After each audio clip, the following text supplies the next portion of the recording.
আজকের এই গভীর আলোচনায় আপনাকে স্বাগত। নমস্কার। আজ আমরা এমন একটা বিষয়ে ডুব দিচ্ছি যা অনেকের মনেই প্রশ্ন জাগায়, বেশ কৌতূহল তৈরি করে। হুম। তৃতীয় বিশ্বযুদ্ধ কবে হতে পারে?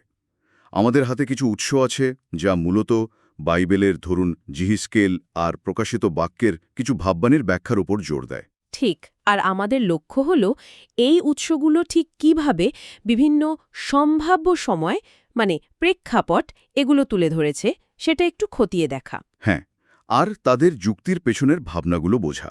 একদম। তবে আলোচনা শুরুর আগে আমার মনে হয় একটা বিষয় একটু পরিষ্কার করে নেওয়া ভালো। অবশ্যই, বলুন। দেখুন, আমরা এখানে যে আলোচনা করব তা কিন্তু নির্দিষ্ট কিছু উৎসের ধর্মীয় ব্যাখ্যা। এগুলো কোনো প্রমাণিত ভবিষ্যৎবাণী বা ধরুন রাজনৈতিক বিশ্লেষণ কিন্তু নয়। ঠিক বলেছেন। আমাদের উদ্দেশ্য কোনো মতকে সমর্থন করা বা ভুল প্রমাণ করা নয়, বরং এই উৎসগুলোতে যে ধারণাগুলো আছে সেগুলো কোনো পক্ষ না নিয়ে নিরপেক্ষভাবে তুলে ধরা। হ্যাঁ, যাতে যারা আগ্রহী তারা একটা স্বচ্ছ ধারণা পান। ঠিক তাই। একদম। তাহলে চলুন অনুসন্ধান শুরু করা যাক। প্রথমে একটু ইতিহাসের দিকে তাকাই, অতীতে, যা হয়তো ভবিষ্যতের ইঙ্গিত দিতে পারে। উৎসগুলো অন্তত সেরকমই মনে করে। জিহিস্কেল বইয়ে এমন কি আছে যা আজকের আলোচনার জন্য প্রাসঙ্গিক হতে পারে? বিশেষ করে ওই যে প্রাচীন বাবিলের হাতে ইহুদা রাজ্যের পতন। হ্যাঁ, ভালো পয়েন্ট। উৎসগুলো জিহিস্কেল বইয়ের বিশেষ করে দুটো অধ্যায় ২১ আর ৯ সেদিকে আমাদের দৃষ্টি আকর্ষণ করে। আচ্ছা। আমরা তো জানি বাবেল সাম্রাজ্য ৩ বার যুহুদা রাজ্য আক্রমণ করেছিল, আর তৃতীয় আক্রমণে জেরুসালেম, তাদের মন্দির সব ধ্বংস হয়ে যায়। হ্যাঁ, সে তো ঐতিহাসিক ঘটনা। কিন্তু উৎসগুলো এটাকে শুধু ইতিহাস হিসাবে দেখছে না, তারা এটাকে একটা নিদর্শন বা বলতে পারেন একটা প্যাটার্ন হিসাবে ব্যাখ্যা করছে। কি ধরনের প্যাটার্ন একটু খুলে বলবেন? ব্যাখ্যাটা ব্যাপারটা হলো এরকম, যুহুদা রাজ্য যেমন তার নৈতিক আর আধ্যাত্মিক অবক্ষয়ের একেবারে শেষ সীমায় পৌঁছেছিল, ওর ব্যাখ্যা অনুযায়ী শেষ যুগে মণ্ডলী ঈশ্বরের অনুসারী সম্প্রদায়, চার্চ বা বিশ্বাসীদের গোষ্ঠী। হ্যাঁ, তারাও একই রকম অবক্ষয়ের শিকার হতে পারে। আর তার পরিণামে মহান ব্যাবিল নামে একটা রহস্যময় শক্তি। মহান ব্যাবেল এটা কি? এটাকে প্রায়শই একটা ভ্রষ্ট বিশ্বব্যাপী ধর্মীয় রাজনৈতিক ব্যবস্থা হিসেবে চিহ্নিত করা হয়। তো এই শক্তি এসে মণ্ডলীকে আক্রমণ বা নিয়ন্ত্রণ করতে পারে, ইতিহাসের পুনরাবৃত্তির একটা ইঙ্গিত। তার মানে কি পুরোটাই অন্ধকার? অবক্ষয়, ধ্বংস, বিচার, কোনো আশার কথা কি বলা হয়নি সেখানে? না না, অবশ্যই আছে। যেমন ধরুন, প্রাচীন জিহুদায় ওই ধ্বংসের মধ্যেও ঈশ্বরের প্রতি বিশ্বস্ত কিছু লোক ছিল, এক অবশিষ্টাংশ। হ্যাঁ, রেমন্যান্ট। ঠিক। উৎসগুলো বলছে শেষকালেও মণ্ডলীর মধ্যে এমন বিশ্বস্ত মানুষ থাকবেন। জিহিস্কেল ৯ অধ্যায়ে এর একটা প্রতীকী ছবিও আছে। কিরকম? বলা হয়েছে যারা মণ্ডলীর ভেতরে ঘটে চলা অন্যায়, পাপ, ঘৃণ্য কাজের জন্য মনে কষ্ট পাবে, কাঁদবে, ঈশ্বর তাদের রক্ষা করার জন্য কপালে একটা বিশেষ চিহ্ন দেবেন। ও আচ্ছা, তারা আসন্ন বিচার থেকে রক্ষা পাবে? হ্যাঁ, সেরকমই বলা হচ্ছে। এটা তো বেশ গুরুত্বপূর্ণ। আচ্ছা, এই বিচারটা কাদের ওপর আগে আসবে বলে মনে করা হয়? নেতাদের ওপর নাকি সাধারণ মানুষের ওপর? এখানে একটা খুব লক্ষ্য করার মতো বিষয় আছে। উৎসগুলো যেটা তুলে ধরে, ইজিকিয়েল ৯ আর নতুন নিয়মের 1 পিটার 4 অধ্যায়েও খানিকটা একই ধারণা পাই। কি সেটা? যে বিচার শুরু হবে ঈশ্বরের নিজের ঘর থেকে। মানে হলো, যারা ঈশ্বরের লোক বলে পরিচিত, বিশেষ করে মণ্ডলীর নেতা বা ধরুন প্রভাবশালী অংশ, যারা হয়তো পথভ্রষ্ট হয়েছে বা অন্যদের ভুল পথে চালিত করছে, তাদের মধ্যে থেকেই বিচারটা শুরু হবে। ইন্টারেস্টিং। আচ্ছা, এই যে ঐতিহাসিক প্যাটার্ন আর বিচারের ধারণা, এর সাথে আধুনিক বিশ্বযুদ্ধের যোগসূত্রটা ঠিক কিভাবে টানা হচ্ছে? প্রথম বা দ্বিতীয় বিশ্বযুদ্ধের মতো ঘটনাগুলোর সাথে কোনো? হ্যাঁ, এখানে একটা নির্দিষ্ট ব্যাখ্যা বেশ আগ্রহ জাগায়, যদিও কিছুটা বিতর্কিতও বটে। কি সেই ব্যাখ্যা? জিহেশকেল ২১ অধ্যায়ে ৩ বার আঘাতকারী তরবারির একটা উল্লেখ আছে। ৩ বার আঘাতকারী তরবারি? হ্যাঁ, তো একটা ব্যাখ্যা অনুযায়ী এর একটা রূপক অর্থ আছে। বলা হয় প্রথম দুটো তরবারি ছিল প্রথম ও দ্বিতীয় বিশ্বযুদ্ধ। সত্যি? বিশ্বযুদ্ধকে এভাবে দেখা হয়েছে? হ্যাঁ, এই ব্যাখ্যা অনুযায়ী এগুলো নাকি এক ধরনের ব্যাবিলিন তুল্য বা পথভ্রষ্ট মণ্ডলীর ওপর ঈশ্বরের বিচারের অংশ হিসেবে এসেছিল। তাহলে এই যুক্তি অনুযায়ী এই যুক্তি অনুসরণ করে বলা হয় তৃতীয় একটা তরবারি বা তৃতীয় বিশ্বযুদ্ধ আসাও সম্ভব। কিন্তু এটা কি একটু বেশি আক্ষরিক ব্যাখ্যা হয়ে গেল না? মানে কতটা জোরালো এই যুক্তি? ঠিক এই প্রশ্নটাই আসল। উৎসগুলো কিন্তু নিজেরাই স্বীকার করে যে এটা কেবল একটা সম্ভাব্য ব্যাখ্যা, কোনো নিশ্চিত বিষয় নয়। আচ্ছা, যে স্কেলের ভাববাণীর মূল বার্তা হয়তো আধুনিক কোনো নির্দিষ্ট যুদ্ধের সাথে সরাসরি সম্পর্কিত নাও হতে পারে, আসল ধারণাটা হল যখন ঈশ্বরের অনুসারী বলে দাবিদারদের মধ্যে অধার্মিকতা, পাপ এসব খুব বেড়ে যায়, তখন ঈশ্বরের বিচার আসতে পারে। আর সেই বিচার নানা রূপে আসতে পারে। যুদ্ধ তার মধ্যে একটা। একদম। তাই কোনো নির্দিষ্ট যুদ্ধকে চিহ্নিত করার চেয়ে এই মূল নীতিটা বোঝা বেশি জরুরি বলে মনে করা হয়। বোঝা গেল। বেশ গভীর প্রেক্ষাপট। তাহলে জিহিস্কেলের এই আলোচনা থেকে এবার আমরা একটু প্রকাশিত বাক্যের দিকে যাই। হ্যাঁ, নিশ্চয়ই। তৃতীয় বিশ্বযুদ্ধের সময়কাল নিয়ে এই বই থেকে কী ধরনের ব্যাখ্যা পাওয়া যায়? এখানে নিশ্চয়ই আরও অনেক জটিলতা আছে, তাই না? হ্যাঁ, প্রকাশিত বাক্য তো খুবই প্রতীকী একটা বই, আর এর ব্যাখ্যা নিয়ে প্রচুর মতভেদও আছে। তৃতীয় বিশ্বযুদ্ধের সময়কাল নিয়ে উৎসগুলোতে আমরা প্রধানত ৩টে ভিন্ন ব্যাখ্যা পাই। ৩টে? আচ্ছা, প্রথম ব্যাখ্যাটা কিসের উপর ভিত্তি করে? আর আর মানুষকে একটা বৃহৎ খড়গ বা বড় তলোয়ার দেওয়ার, যার দ্বারা তারা একে অপরকে হত্যা করবে। আর এই বৃহৎ খড়গকেই তৃতীয় বিশ্বযুদ্ধ হিসেবে দেখা হচ্ছে এই ব্যাখ্যায়। হ্যাঁ, এই ব্যাখ্যা অনুসারে এটাই হলো তৃতীয় বিশ্বযুদ্ধ। মনে করা হয় এটা ঘটবে শেষ সময়ের যে বিশেষ ১ সপ্তাহ বা ৭ বছরের সময়কালের কথা বলা হয়, তার শুরুতে বা তার কাছাকাছি সময়। মানে এই শিলমোহর ভাঙা দিয়েই শেষ সময়ের ঘটনাগুলো শুরু হচ্ছে। এই ব্যাখ্যা অনুযায়ী, হ্যাঁ। আচ্ছা, তো এই যুদ্ধের ফলাফল কি হবে বলে মনে করা হয়? শুধু যুদ্ধ দিয়ে তো শেষ নয় নিশ্চয়ই। না, একদমই না। এর পরপরই বিপর্যয়ের পর বিপর্যয় আসার কথা বলা আছে। উৎসগুলো তৃতীয় শিলমোহরকে দুর্ভিক্ষের সাথে, মানে কালো ঘোড়া, হুম। আর চতুর্থ শিলমোহরকে মহামারী আর ব্যাপক মৃত্যুর সাথে যুক্ত করে, মানে পাণ্ডুবর্ণ ঘোড়া, যার ফলে বলা হচ্ছে পৃথিবীর 1/4 মানুষ মারা যাবে। 1/4? বিশাল সংখ্যা। হ্যাঁ, এরপর পঞ্চম শিলমোহরে আছে শহীদদের আর্তনাদ, ষষ্ঠ শিলমোহরে ভয়াবহ মহাজাগতিক দুর্যোগ, আর ঈশ্বরের 1,44,000 জন বিশ্বস্ত লোককে চিহ্নিত করার কথা। তারপর প্রথম 4টে তুরির ধ্বনিতে পৃথিবীর প্রাকৃতিক জগতের 1/3 ধ্বংস হবে। এই পুরো সময়টাকে মথি 24 অধ্যায়ের ভাষায় বলা হয় প্রসব যন্ত্রণার শুরু, মানে মহাবিপর্যয়ের সূচনা। এবং এর শেষ কোথায় গিয়ে দাঁড়ায় এই প্রথম ব্যাখ্যা অনুযায়ী? এই ভয়াবহ বিশৃঙ্খলার পরেই প্রকাশিত বাক্যে যে পশু বা বিস্টের কথা বলা আছে, যাকে একটা বিশ্ব নেতা বা বিশ্ব ব্যবস্থা হিসেবে ধরা হয়। ঠিক, সে ক্ষমতায় আসবে এবং ঈশ্বরের অনুসারীদের ওপর চরম অত্যাচার শুরু করবে। তবে এই প্রথম ব্যাখ্যাটার একটা গুরুত্বপূর্ণ দিক হল, কি সেটা? তারা মনে করে প্রকাশিত বাক্য 9 অধ্যায়ে যে 200 মিলিয়ন সৈন্যবাহিনীর কথা আছে, তারা কিন্তু তৃতীয় বিশ্বযুদ্ধ শুরু করে না। ও, তাহলে তারা কি করে? তারা এই যুদ্ধের শেষে এসে পশুর শাসনকে আরও মজবুত করতে সাহায্য করে। তাদের কাজটাকে ঠিক জাতিতে জাতিতে যুদ্ধের মতো দেখা হয় না, বরং ক্ষমতা দখলের শেষ ধাপ বা একতরফা হত্যাকাণ্ড হিসেবে দেখা হয়। বেশ জটিল, কিন্তু ইন্টারেস্টিং। তাহলে দ্বিতীয় ব্যাখ্যাটা নিশ্চয়ই এই 200 মিলিয়ন সৈন্যবাহিনীকে অন্যভাবে দেখে। ঠিক ধরেছেন। দ্বিতীয় ব্যাখ্যাটা ষষ্ঠ তুরির ঘটনার ওপর বেশি জোর দেয়, মানে প্রকাশিত বাক্য 9 অধ্যায়ের 13 থেকে 16 পদ। আচ্ছা। এই মত অনুযায়ী ড্যানিয়েল 7 বা প্রকাশিত বাক্য 7-এর যে 4 বায়ু আর প্রকাশিত বাক্য 9-এর ফোরাত নদীর কাছে বাঁধা 4 দূত, এরা সবাই ওই পশুর উত্থানের পথ তৈরি করার সঙ্গে যুক্ত। ফোরাত নদীর কাছে বাঁধা 4 দূত। হ্যাঁ, যখন ষষ্ঠ তুরি বাজবে তখন নাকি এই 4 দূত মুক্তি পাবে। মুক্তি পেয়ে তারা কি করবে? তারা 200 মিলিয়ন সৈন্যের এক বিশাল বাহিনী পরিচালনা করবে, আর এই বাহিনী পৃথিবীর অবশিষ্ট মানুষের 1/3 হত্যা করবে।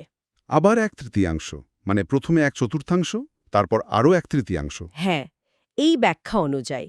আর এই ভয়াবহ ঘটনাটিকেই দ্বিতীয় ব্যাখ্যায় প্রকৃত তৃতীয় বিশ্বযুদ্ধ হিসেবে চিহ্নিত করা হয়।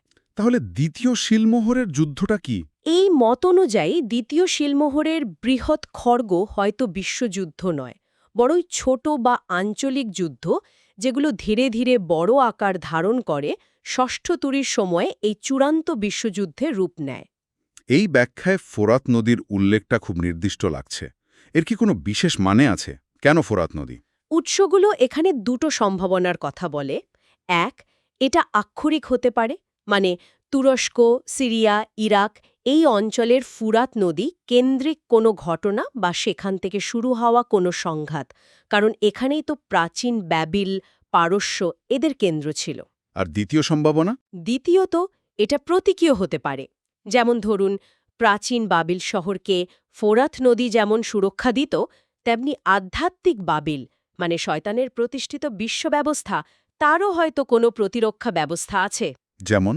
প্রকাশিত বাক্য ১৬ অধ্যায়ে আমরা দেখি, যখন ষষ্ঠ বাটি বা পাত্র ফোরাত নদীর ওপর ঢালা হয় তখন সেটা শুকিয়ে যায়। কেন? যাতে পূর্ব দিক থেকে আসা রাজাদের পথ খুলে যায়। খ্রিস্ট আর তার বাহিনীর জন্য? হ্যাঁ, সেরকমই ব্যাখ্যা করা হয়। এটা বাবেলের প্রতিরক্ষার পতন আর তার আসন্ন ধ্বংসের ইঙ্গিত দেয়। কিন্তু এখানে একটা সমস্যা তৈরি হচ্ছে না? যদি ১৬ অধ্যায়ের ফোরাত নদী প্রতীকী হয়, তাহলে ৯ অধ্যায়ের ফোরাত নদীও তো প্রতীকী হতে পারে। একদম ঠিক পয়েন্ট। এটাই এই ব্যাখ্যার একটা বড় চ্যালেঞ্জ। যদি ফোরাত প্রতীকী হয়, তাহলে যুদ্ধটা আক্ষরিক অর্থে ফোরাত অঞ্চল থেকে শুরু নাও হতে পারে। তাহলে নিশ্চিত করে বলা মুশকিল। খুবই মুশকিল। উৎসগুলো তাই বারবার সতর্ক করে যে প্রকাশিত বাক্যের কোন অংশটা আক্ষরিক আর কোনটা প্রতীকী সেটা নির্ণয় করা খুব কঠিন। এ নিয়ে নিশ্চিত হওয়া প্রায় অসম্ভব। ঠিক। তাহলে আমরা দুটো ব্যাখ্যা পেলাম। যুদ্ধ হয়তো শুরুতেই দ্বিতীয় সিল অথবা মাঝামাঝি সময়ে ষষ্ঠ তুরি ঘটবে। তৃতীয় কোনো সম্ভাবনার কথাও কি এই উৎসগুলোতে বলা হয়েছে? হ্যাঁ, তৃতীয় একটা ব্যাখ্যাও আছে। এটা একটু অন্যরকম দৃষ্টিকোণ থেকে দেখে। সেটা কি রকম? এই ব্যাখ্যা অনুযায়ী এই যে শিলমোহর, তুড়ি আর পরে যে বাটি বা পাত্রগুলোর কথা আছে, এগুলো হয়তো কঠোরভাবে একটার পর একটা ক্রমানুসারে ঘটবে না। মানে? সিরিয়ালি ঘটবে না। হয়তো না। এগুলো হয়তো একই সময়কালের বিভিন্ন ঘটনা বা ভিন্ন ভিন্ন দিকের বর্ণনা, হয়তো সমান্তরালভাবে বা খুব কাছাকাছি সময় ঘটবে। তাহলে এর মানে কি দাঁড়াচ্ছে তৃতীয় বিশ্বযুদ্ধের ক্ষেত্রে? এই মতানুসারে ওই যে দ্বিতীয় সিলমোহরের বৃহৎ খড়গ আর ষষ্ঠ তুরির ২০০ মিলিয়ন সৈন্যবাহিনী, এগুলো আসলে একই ঘটনার দুটো ভিন্ন বিবরণ হতে পারে। ও, দুটোই আসলে তৃতীয় বিশ্বযুদ্ধ। হ্যাঁ, এই মত অনুযায়ী একইভাবে পৃথিবীর ১৪ অংশ মানুষের মৃত্যু চতুর্থ শিলমোহর, আর অবশিষ্ট মানুষের ১৩ অংশের মৃত্যু ষষ্ঠ তুরি। এটাও হয়তো একই মহাবিপর্যয়ের বিভিন্ন পর্যায় বা দিক। তার মানে শেষ সময়ের সব ভয়াবহ ঘটনা, যুদ্ধ, দুর্ভিক্ষ, মহামারী, অত্যাচার, পশু শাসন, সব প্রায় একসাথেই ঘটবে। হ্যাঁ, প্রায় একই সময়ে বা খুব অল্প সময়ের ব্যবধানে ঘটবে এই ব্যাখ্যা অনুযায়ী। তবে উৎসগুলোতে এটা উল্লেখ করা হয়েছে যে যে লেখক এ ব্যাখ্যাগুলো একত্র করেছেন, তিনি ব্যক্তিগতভাবে তৃতীয় ব্যাখ্যাটার ব্যাপারে কিছুটা পুরোপুরি একমত নন বা একটু সন্দিহান। বেশ কয়েকটা সম্ভাব্য চিত্র আমরা পেলাম, খুবই জটিল এবং কিছুটা ভীতিপ্রদও বটে। তাহলে এতগুলো ব্যাখ্যার পর এই উৎসগুলোর মূল কথাটা কি দাঁড়াচ্ছে? তৃতীয় বিশ্বযুদ্ধ এবং তার পরের পরিস্থিতি নিয়ে এদের মিলিত বার্তাটা কি? দেখুন, সময়কাল নিয়ে মতভেদ ভাগছেই। যুদ্ধটা দ্বিতীয় শিলমোহরে শুরু হচ্ছে নাকি ষষ্ঠ তুরিতে। হ্যাঁ, সেটা দেখলাম। কিন্তু একটা বিষয়ে এই ব্যাখ্যাগুলো মোটামুটি একমত। সেটা হলো, বাইবেলের ভাববাণী অনুযায়ী একটা অভূতপূর্ব মাত্রার ভয়াবহ বৈশ্বিক সংঘাত বা তৃতীয় বিশ্বযুদ্ধ ঘটবে। ঘটবেই। এই ব্যাখ্যাগুলো তাই বলছে। আর এই যুদ্ধ এবং তার ফলে যে চরম বিশৃঙ্খলা তৈরি হবে, সেটাকে কাজে লাগিয়ে ব্যাবিলের বেশ্যা বা হার্লেট ব্যাবিলন, সেই ভ্রষ্ট ধর্মীয় রাজনৈতিক শক্তি, হ্যাঁ, সেই শক্তি বিশ্বব্যাপী ক্ষমতা দখল করবে। এই শক্তি প্রকাশিত বাক্যের পশু বা যে বৈশ্বিক রাজনৈতিক ব্যবস্থার কথা বলা হয়, তার ওপর নিয়ন্ত্রণ প্রতিষ্ঠা করবে। এই ক্ষমতা দখলের প্রক্রিয়া আর তার ফলাফলটা কি হবে বলে ব্যাখ্যা করা হচ্ছে? মানে ধাপগুলো কি রকম? ব্যাখ্যাগুলো যে ক্রমটা অনুসরণ করে সেটা সত্যিই ভয়াবহ।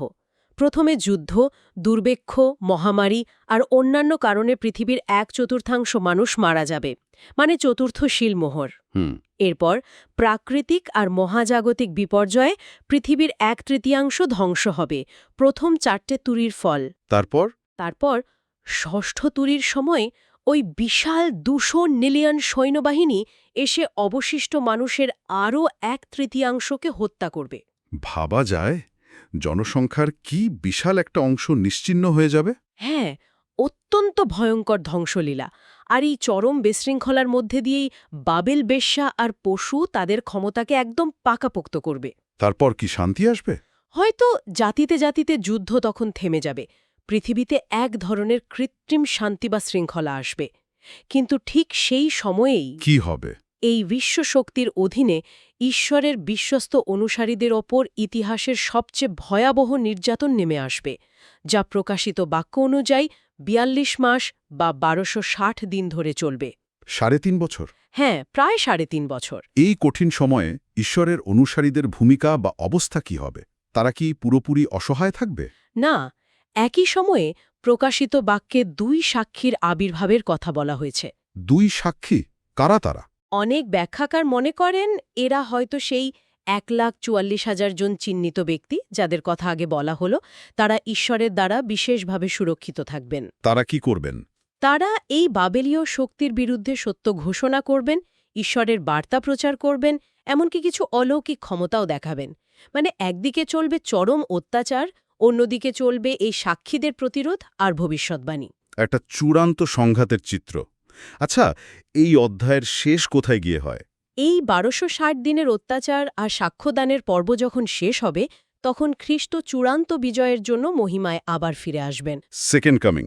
হ্যাঁ, তখন মৃত পুণ্যবানদের পুনরুত্থান ঘটবে, আর পৃথিবীতে অবশিষ্ট যে মন্দ শক্তি থাকবে তাদের ওপর ঈশ্বরের চূড়ান্ত বিচার নেমে আসবে, যা প্রকাশিত বাক্যে 7টি শেষ মহামারী বা 7টি বাটি বা পাত্র ঢালার মাধ্যমে বর্ণনা করা হয়েছে। বোঝা গেল। আজকের আলোচনা তাহলে এখানেই শেষ করা যাক, কি বলেন? হ্যাঁ, আমার মনে হয় মূল বিষয়গুলো উঠে এসেছে। আমরা দেখলাম বাইবেলের কিছু নির্দিষ্ট ভাববাণীকে কেন্দ্র করে তৃতীয় বিশ্বযুদ্ধ, তার সম্ভাব্য সময়কাল এবং পরিণতি নিয়ে কতটা গভীর, জটিল এবং সত্যি বলতে গেলে বিভিন্নমুখী ব্যাখ্যা এই উৎসগুলোতে রয়েছে। হ্যাঁ, এবং আবারও মনে করিয়ে দেওয়াটা জরুরি যে এগুলো সবই নির্দিষ্ট কিছু ধর্মগ্রন্থের, বিশেষ করে প্রতীকী ভাষার ব্যাখ্যা। বিভিন্ন মানুষ বা গোষ্ঠী এগুলোকে ভিন্ন ভিন্ন দৃষ্টিকোণ থেকে দেখে ও বোঝে। ঠিক। এই উৎসগুলো কোনো নিশ্চিত ভবিষ্যৎবাণী হিসেবে উপস্থাপিত হয়নি, বরং বিশ্বাসীদের জন্য এগুলো এক ধরনের আধ্যাত্মিক সতর্কতা আর শেষ সময়ের জন্য প্রস্তুতির একটা আহ্বান হিসেবেই বেশি বিবেচিত হয়। আমাদের সাথে থাকার জন্য শ্রোতাদের ধন্যবাদ। আলোচনা শেষ করার আগে একটা প্রশ্ন রেখে যেতে চাই সবার ভাবনার জন্য। বলুন। যদি এই ভাববাণীগুলোর ভাষা সত্যি অনেকাংশে প্রতীকী হয়, তাহলে আজকের পৃথিবীতে দাঁড়িয়ে বা আমাদের অনাগত ভবিষ্যতের দিকে তাকিয়ে ব্যাবেল, পশু, ফোরাত নদী শুকিয়ে যাওয়া বা ওই 200 মিলিয়ন সৈন্যবাহিনী, এই প্রতীকগুলো আসলে কিসের প্রতিনিধিত্ব করতে পারে? এগুলো কি কোনো নির্দিষ্ট দেশ, কোনো বিশেষ প্রযুক্তি, কোনো প্রভাবশালী মতাদর্শ, নাকি অন্য কোনো বৈশ্বিক ঘটনা বা ব্যবস্থার দিকে ইঙ্গিত করছে?